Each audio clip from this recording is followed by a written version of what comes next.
Sim ou não?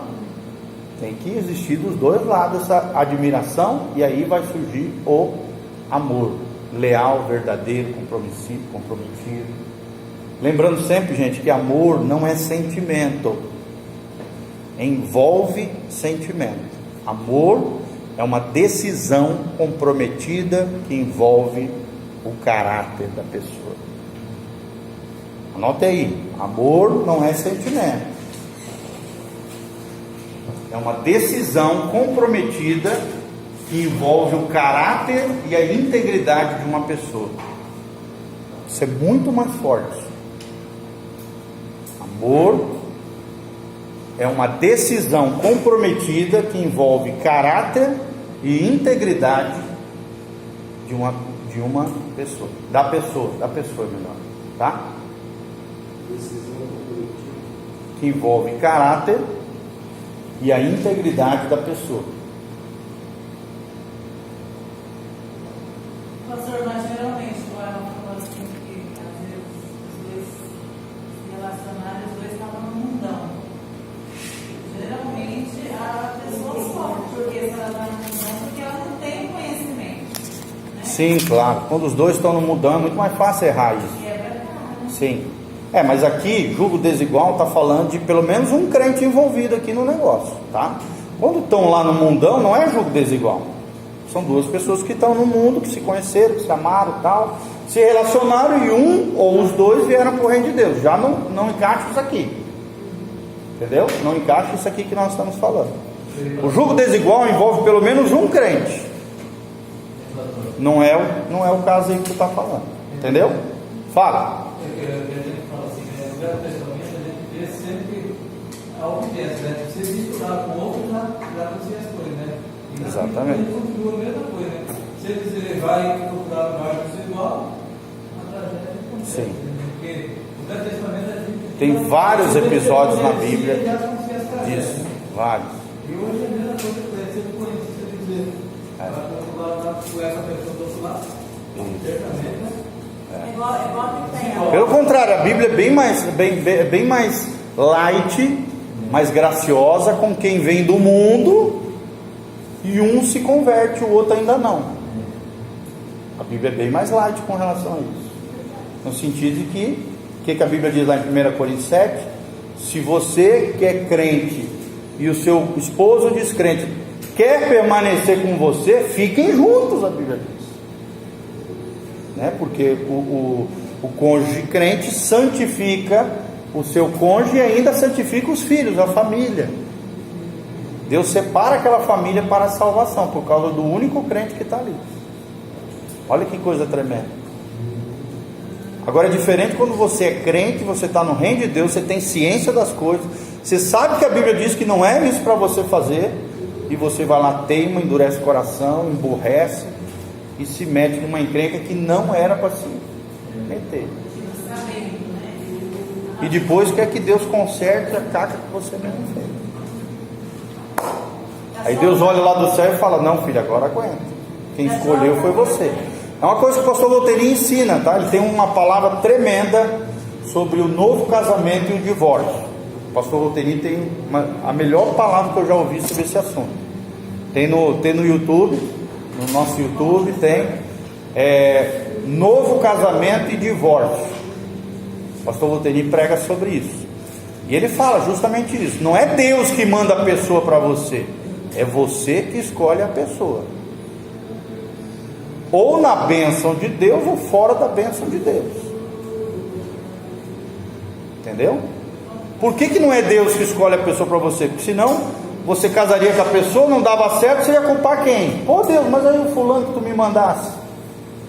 Deus vai olhar lá do céu e vai falar: não, quem escolheu foi você. Eu respeitei a tua escolha. Entenderam, gente? Então assim, Deus respeita muito a nossa escolha sentimental, nossa vida sentimental. Claro que Deus cura, restaura, liberta, né? Transforma, nos dá consciência, sabedoria, graça. Mas ela está nas nossas mãos. Não é à toa que a Bíblia diz: sobre tudo que se deve guardar, guarda o teu coração. Em outras palavras, Deus está dizendo, Jesus está falando aqui, cuida da tua vida sentimental, ela é preciosa, o teu coração, a tua alma, a tua vida relacional, afetiva, sentimental é preciosa, cuida dela. Eu não vou cuidar para você, é você que tem que cuidar dela. Entenderam? O que tu ia falar? É o livre-arbítrio, pastor. Exatamente. É É o livre-arbítrio. o livre-arbítrio. Tá. Vamos lá então? Vamos continuando aqui, página 47. Vamos lá, temos 5 minutinhos ainda aí. Então nós vamos aqui analisar, né? Continuar falando acerca da libertação. O diagrama aqui do lado, vocês podem observar ali em casa depois, melhor, da libertação, é simplesmente um mapa na qual nós construímos de forma lógica e sequencial um processo de aconselhamento na libertação, congregando os princípios pertinentes. Cada parte desse diagrama é essencial. Cada ponto e cada distância percorrida são fundamentais para o resultado final. Ao percorrermos esse diagrama em uma libertação, pequenas falhas ou grandes negligências podem comprometer seriamente todo o processo. Vocês estão vendo aqui, ó, de um lado aqui, diagrama do padrão de aconselhamento na libertação. Nós vemos os sintomas de maldição de um lado e do lado direito as causas de maldição. Sintoma é o que aparece na vida das pessoas, e a causa da maldição é a raiz do problema que você tem que, com a ajuda do Espírito Santo, à luz da palavra de Deus, ouvindo a pessoa, chegar à raiz dos problemas, ok? Sintoma é a febre, a causa da maldição é a inflamação que está dentro de você, que produz a febre, ok? Geralmente as pessoas, elas ficam mais preocupadas com a febre do que com a inflamação. Não, enquanto não resolver a infecção, a inflamação interna dentro de você, a febre não vai desaparecer. A mesma coisa são os problemas humanos, tá? Nós temos que ir na raiz dos problemas e arrancar com raiz e tudo o problema das pessoas. Entre os sintomas da maldição e as causas de maldição existe o mapeamento, que é essa conversa pastoral que você faz, onde você vai entrevistando a pessoa, pesquisando a pessoa, pedindo de Deus revelação daquele fato, daquilo que está acontecendo. É o que a gente chama de mapeamento espiritual, ok? Depois de descobrir a causa da maldição, ainda olhando ali para o gráfico, você vai ver que vai entrar o processo de crucificação. É quando você começa a aplicar os princípios redentivos da palavra de Deus: humilhação, confissão, arrependimento, perdão, renúncia, restituição, reconciliação, disciplina e obediência, descanso e intercessão. Você vai começar a aplicar o remédio de Deus. A cruz de Cristo, a crucificação, o antídoto da praga humana, que é o pecado, são esses 10 princípios que estão aqui, aplicados na vida da pessoa. Amém? Vocês estão entendendo? Todo mundo está entendendo? Aí entra o processo de crucificação, e no final a avaliação para ver se foi verdadeiro ou não, se houve resultado ou não naquele aconselhamento para a pessoa e tal, dentro daquilo que nós estamos falando, tá? Voltando para cá para o texto, o sintoma é o mecanismo de alerta, é a febre que eu estava falando, que indica a existência de alguma desordem naquele organismo. Que organismo é esse, gente? É a pessoa, a alma humana, que está sofrendo, aquela pessoa que precisa de ajuda, seja uma dor física, às vezes pode ser uma enfermidade física, sim ou não? Pode ser uma depressão emocional, uma perseguição espiritual, sim, e etc, né? Vários sintomas aqui. Essas coisas em si não são problema, gente. Elas só alertam em relação ao problema. Qual é o maior problema do ser humano? De maneira genérica, hein? É o pecado. E claro, o pecado se manifesta de diversas maneiras. Qual é o único antídoto para o pecado? Confissão e arrependimento. E aí a aplicação daqueles 10 princípios que nós já falamos aqui agora.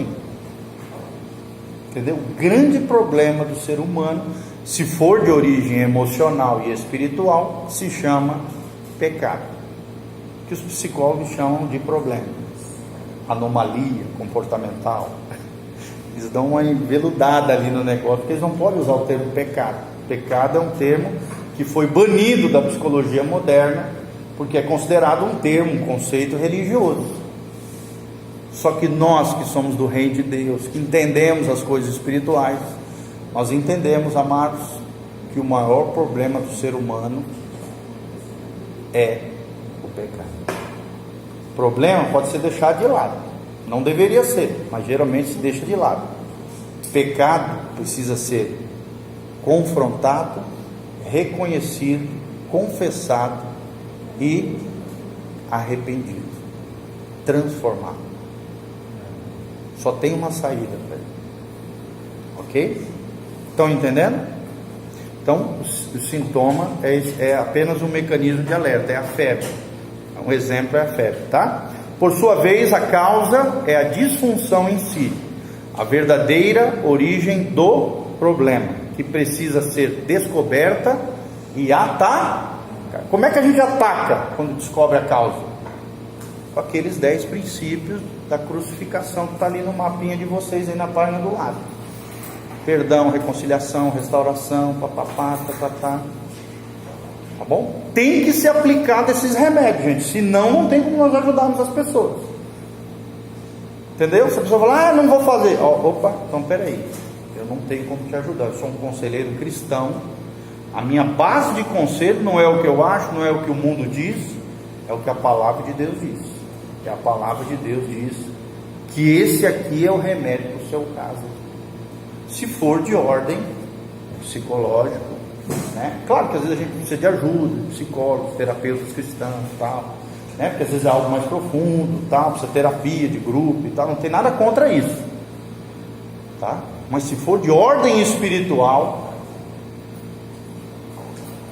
não tem antídoto diferente. É esses 10 princípios aqui.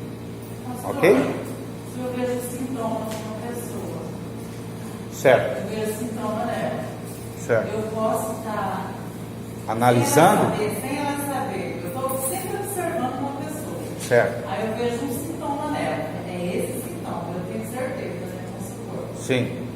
Aí eu estou daí fazendo essa uma análise e tentando descobrir em Deus a real causa do problema dela. Lembrando que a chave não está no sintoma, a chave está na causa, na raiz do problema. Mas vamos entrar ainda nisso especificamente, cada um desses tipos, tá?